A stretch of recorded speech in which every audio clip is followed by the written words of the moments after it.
Here I've just got an example of some different eras of snap-on ratchets, starting from the oldest and working our way up to the newest.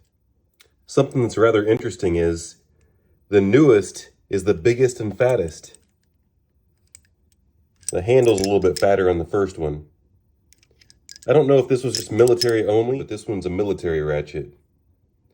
I like it a lot. It operates nicely. It's got coarse teeth, and of course, there's a decent amount of back drag. But I still like it a lot. The way it feels, the way it switches. Move to this one. A little bit harder to switch this one. You really have to get your finger in there or switch it with your nail. Whereas this one, it's right out there on top. It's not recessed. You can switch it much easier. Feels nicer to switch.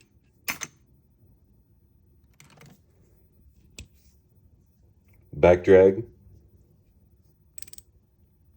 Still got a lot.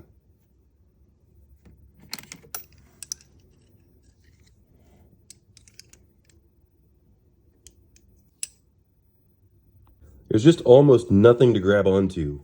That's the same way with all of these though. That's why if you're gonna buy an old vintage snap-on, I like this one, because it's a lot more unique than these. These two are the smallest, the thinnest. They got the smallest head on the right, the older ones. This one's also difficult to switch, recessed switch. They all had the on-off, the old one. You just had to figure it out yourself. And they got rid of this feature where the ratchet mechanism protrudes through the back of the ratchet face. And sometimes I like that because for back drag reasons, you can put your finger on here and hold the mechanism. I wouldn't even mind if it was knurled. These are the two newest ones. I think there's probably one in between here that I don't have. Really super smooth, feels nice. Very little back drag.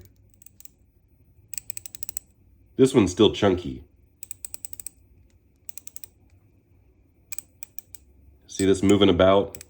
That's the way all of them do, except this one. And if I hold that, it still operates smoothly. A very nice ratchet, don't get me wrong, I like the new one. The older one's slightly smaller on the bottom side. Easier to operate the switch. They went back to the protruding switch rather than having it recessed.